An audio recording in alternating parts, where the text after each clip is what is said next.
दोस्तों आज हर एक दिन 10 घर में से किसी एक घर में जरूर फ्रॉड हो रहा है। कम से कम फ्रॉड के कॉल हो रहे हैं, प्रयास होते जा रहे हैं। लगातार लोग फ्रॉड को आसान कमाई का तरीका समझने लगे, इसको गैंग या रैकेट के रूप में एज ए कॉर्पोरेट उन लोग डील कर रहे हैं और वहां पर भी ट्रेनिंग लगातार धुआंधार चल रही है। जो आपके साथ फ्रॉड कर रहे हैं वो तो एकदम जान लगा दे रहे हैं, एक एक चीज को समझने में, बिहेवियर को समझने में, स्माइल देने में, कहां पर कौन क्या सोच रहा है, उस समय कौन सा डायलॉग मार रहा है।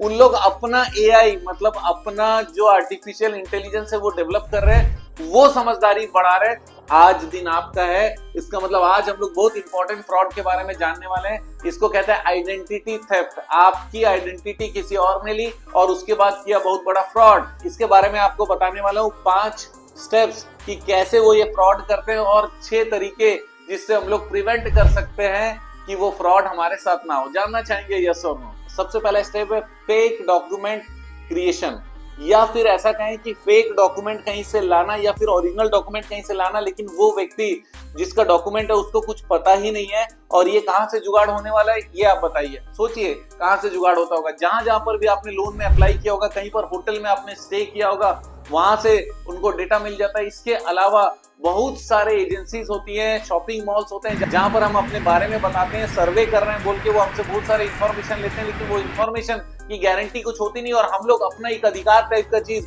उनको देकर आ जाते हैं। काफी सारे वेबसाइट्स होते हैं जो कि चाहते हैं कि आप परचेजिंग कर रहे हैं तो आधार कार्ड भी वहां पे लिंक कर दें, वहां पे पैन कार्ड लिंक कर दें या फिर एटलीस्ट उनको प्रोवाइड कर दें। तो ऐसे हजारों जगह पर हम लोग देते हैं, वहां से वो रिसीव करते हैं, वो डॉक्यूमेंट वो लेते हैं। लेकिन अगला स्टेप जानेंगे। सबसे पहला चीज क्या हुआ, आपका डॉक्यूमेंट कोई लेकर गया, वहां पर सारे इंफॉर्मेशन एज इट इज हो सकता है रख दे, या फिर उसमें से कोई चीज को डिजिटली चेंज भी कर सकता है, बाकी सारे इंफॉर्मेशन एज इट इज रहेंगे। तो पहला पॉइंट है फेक डॉक्यूमेंट क्रिएशन, राइट। दूसरा स्टेप वो ये करते हैं कि वो लोन के लिए एप्लीकेशन लगाते हैं। अब ये लोन के लिए एप्लीकेशन कहां पर लगाएंगे, किसी भी सहकारी बैंक में हो सकता है, या प्रधानमंत्री रोजगार योजना के लिए हो सकता है, या फिर स्टेट का कोई स्कीम हो सकता है जिसमें कि वो लगा दें लोन के लिए, या फिर ऐसा कोई लोन जो कि बैंक ने कहा है कि भैया हम लोग 10 दिन के अंदर में वो लोन प्रोवाइड करते हैं। तो वहां पर एक इमरजेंसी जैसा हो जाता है, बैंक के लिए टारगेट हो जाता है। तो ये जो फ्रॉडस्टर रहते हैं ये सब तरफ जानकारी रखते हैं कि कहां पर कहां कौन कौन सा लोन मिल सकता है, कितनी जल्दी मिल सकता है, वहां पर कौन सा डॉक्यूमेंट कैसे भी मैनेज करके देने से काम बनेगा। तो फिर वो क्या करते हैं, लोन का एप्लीकेशन ऐसे सारे जगहों पर करते हैं। तो सेकंड स्टेप क्या हुआ, लोन का एप्लीकेशन फॉर्म भरना, किसको यूज करके, वो जो डॉक्यूमेंट उन्होंने दूसरे का लिया या फिर उसमें से कुछ भी चेंज करके फ्रॉड डॉक्यूमेंट जो क्रिएट किया उसको लेकर लोन का एप्लीकेशन फाइल कर रहा है। तीसरा स्टेप है मोबाइल नंबर मैनिपुलेशन। अगर डॉक्यूमेंट में कहीं पर मोबाइल नंबर की जगह होगी तो उसको डिजिटली या तो चेंज कर देते हैं, या फिर वो कहते हैं कि सर ये जो मोबाइल नंबर है, ये मोबाइल नंबर अभी मेरा एक्टिव नहीं है। अब सामने वाला अगर कोशिश करना चाहेगा तो फिर इनके ही फ्रॉड वाले के दोस्त ही लगातार उस मोबाइल को फोन करते रहेंगे, उस फोन को पूरा बिजी रखेंगे और ऐसा लगेगा कि वो फोन चल ही नहीं रहा है, ताकि जब भी कोई वेरिफिकेशन हो तो उस समय वो फोन बिजी आ रहा है। बिजी आ रहा है का मतलब ये बोलेगा सर वो फोन हमेशा बिजी ही दिखाता है, इसी कारण मैंने ये दूसरा फोन लिया, उसमें कुछ प्रॉब्लम है, लेकिन मुझे ये लोन तो चाहिए। आपको डॉक्यूमेंट और जो चाहिए मैं खुद सामने बैठा हुआ हूँ, क्योंकि डॉक्यूमेंट का फॉर्जरी किया ना तो फोटो तो अपना ही लगाया होगा, बाकी इंफॉर्मेशन भले सेम रहे, तो सामने देख तो रहा है, बोले हाँ लग तो यही रहा है। इसका मतलब ये कि तीसरा स्टेप भी वो क्लियर करने का संभावना हो जाता है जहां पर मोबाइल नंबर मैनिपुलेशन होता है। चौथा स्टेप है क्विक डिसबर्समेंट। वो क्या करता है, ऑफिशियल्स उनको बोलता है सर मुझे बहुत जल्दी पैसा चाहिए, मुझे 10 लाख की तो जरूरत है, इतना लेट क्यों हो रहा है, सर ये 50,000 रुपए ले लो, 1 लाख रुपए ले लो, सर मेरे घर में बहुत सारा दिक्कत हो जाएगा, सर आप मैं क्या बताऊं सर, बहुत मुसीबत पे हूँ, कमाई तो मेरी बहुत है लेकिन इसी समय मुझे ये 10 लाख रुपए की जरूरत थी, लेकिन आप 1 लाख रुपए रख लो सर। वहां पर हो सकता है घूस दे दे, वहां पर इमरजेंसी बता दी, या फिर किसी भी तरीके से वो चाहता हो कि जल्दी से जल्दी हो जाए। और लोग भी सोचते हैं यार ये तो जेन्युइन आदमी, सारा पेपर भी दे रखा है, चलो एक काम करते हैं इसको हम लोग अप्रूव कर देते हैं। ऐसा कब पॉसिबल होता है, जब बहुत सारे internal verification, Aadhaar verification, PAN verification PAN number के तो हो गए, फोटो भी उसने प्रॉपरली चेक नहीं किया, इस तरीके से उसका क्विक डिसबर्समेंट हो जाता है। और 5वां स्टेप खतरनाक है, स्टेप 5 है वैनिशेस। उसके बाद हो जाता है गायब, उसके इंस्टॉलमेंट बाउंस होना शुरू हो जाते हैं। उसके बाद पैन और आधार में जो एड्रेस दिया था उस एड्रेस पे जाते हैं लोग, देखते हैं यार ये एड्रेस तो है ही नहीं, यहाँ पर तो कोई रहता ही नहीं, क्योंकि एड्रेस भी उसने मैनिपुलेट किया हुआ था। उसके बाद उस व्यक्ति के नाम पे हो सकता है कि केसेस रजिस्टर हो जाए और कोर्ट में वो व्यक्ति आए भी नहीं, और फाइनली ओरिजिनल व्यक्ति को खोज के वहां पर केस की जानकारी होती है। और ओरिजिनल जो व्यक्ति होता है वो बहुत ज्यादा परेशान हो जाता है। तो इसको कहते हैं आइडेंटिटी थेफ्ट। तो ये 5 स्टेप बहुत इंपॉर्टेंट है, किस तरीके से वो फ्रॉड करते हैं, तो इस स्टेप में फंसना नहीं है। तो एक एग्जांपल से समझते हैं हम लोग कि होता कैसे। जैसे राजेश कुमार एक व्यक्ति है जो कि फेक आधार पैन उसने जमा किया और उसका डॉक्यूमेंट बाकी सारा ओके था, और उसके बाद आधार का लिंक नहीं हुआ।